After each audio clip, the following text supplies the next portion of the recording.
Azerbaijan refused to attend a meeting of the Commonwealth of Independent States (CIS) Economic Council in Moscow. The Azerbaijani outlet Trend reported, citing an informed source. Azerbaijan is typically represented at CIS meetings by First Deputy Prime Minister Yagub Eyubov. Yagub Eyubov will not attend this event, the source said. The decision stems from recent developments in Yekaterinburg, the downing of the AZAL aircraft by Russian forces late last year, and Moscow's unwillingness to take adequate steps to resolve these issues. The Moscow Times notes that relations between Russia and Azerbaijan have experienced two major flare-ups over the past 2 years.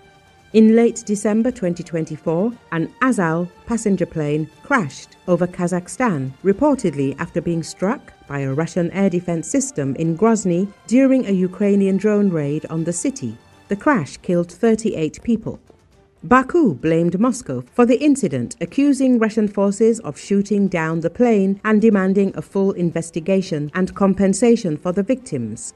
In response, Azerbaijani authorities shut down the Russian cultural center Trudnichestvo, known as the Russian House, in Baku and blocked a number of pro-Kremlin media outlets, including Tsargrad, owned by billionaire Konstantin Malofeev, and Match TV, part of the Gazprom media group.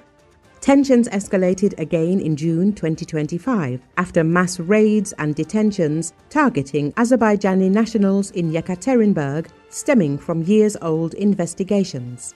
During the operations, two brothers, Ziadin and Hussein Safarov, suspects in the murder of businessman Yunis Pashayev, were killed.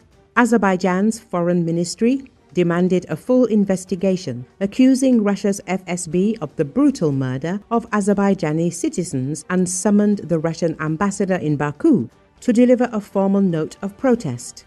For decades, Russia held a de facto monopoly on east-west trade across the South Caucasus, but at present that monopoly is now collapsing.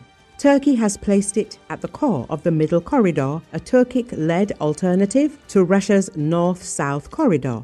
But it also signals the collapse of Russia's post-Soviet dominance in the region, where it once acted as the main broker of ceasefires, gatekeeper of trade routes, and the enforcer of regional rules. Moscow now no longer controls transit or diplomacy in the South Caucasus, and its traditional areas of influence are now sidelined. Armenia, Azerbaijan and Turkey are pushing forward with joint initiatives entirely outside of Russia's orbit. For the first time since the Soviet collapse, Russia finds itself excluded from the region's strategic architecture.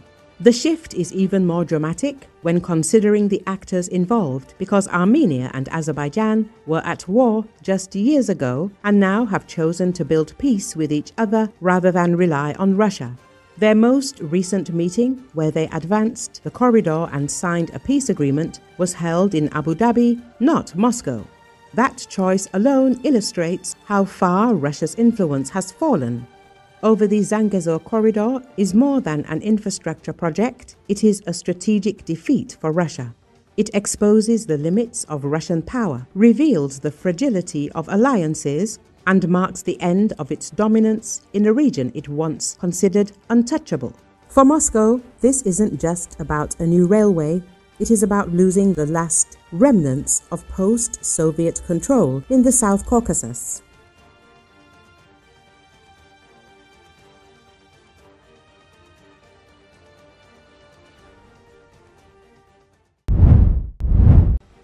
The offensive and advance of the Russians in the Novopavlovsk direction are not extremely dangerous, since the enemy has concentrated its main emphasis on another section of the front. Military expert and retired colonel of the Ukrainian Armed Forces, Sergei Grabsky, spoke about this on air at Radio NV. He explained such rates by the fact that the Ukrainian side cannot ensure the same density of troops on the entire section of the front due to a lack of personnel. Why I am calm about this is because the enemy is creating a protective barrier there. The task is to get out and gain a foothold on the banks of the Solon River in order to create a buffer zone in this direction. It is hard to say whether they will go further. He noted that the Russians have now concentrated their main forces for an offensive between the Pokrovsky and Konstantinovsky directions, and there, according to Grabsky, the situation is extremely difficult. The enemy has learned the lessons of Bakhmut and Avdiivka, and that is why he is now trying to act in a combined manner. The enemy is tying down our troops on the front line.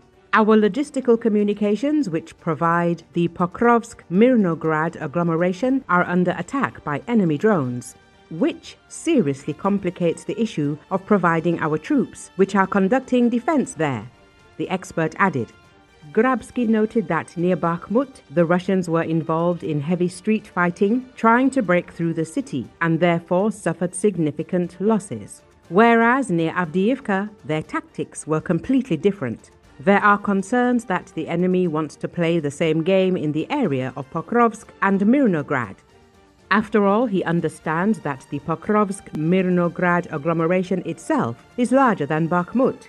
Therefore, getting involved in street fighting is critically unprofitable for him. It will simply be a bloody meat grinder on both sides, which will lead to serious casualties. If we have no choice, we must hold on. For the Russians, this means a loss of the pace of the offensive. No matter how slow it is still noticeable.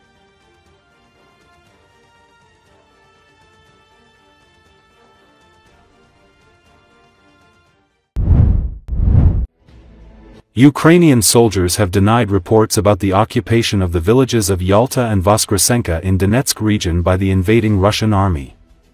Ukrainian fighters, who destroyed Russian soldiers near both villages with kamikaze drones, have raised the Ukrainian flag in those villages.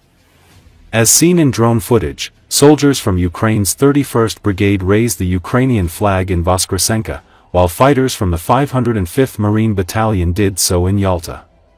It should be noted that the Russian Ministry of Defense had reported at the end of June that the village of Yalta had come under Russian control, and more recently, the village of Voskresenka was also claimed to be under Russian soldiers' control.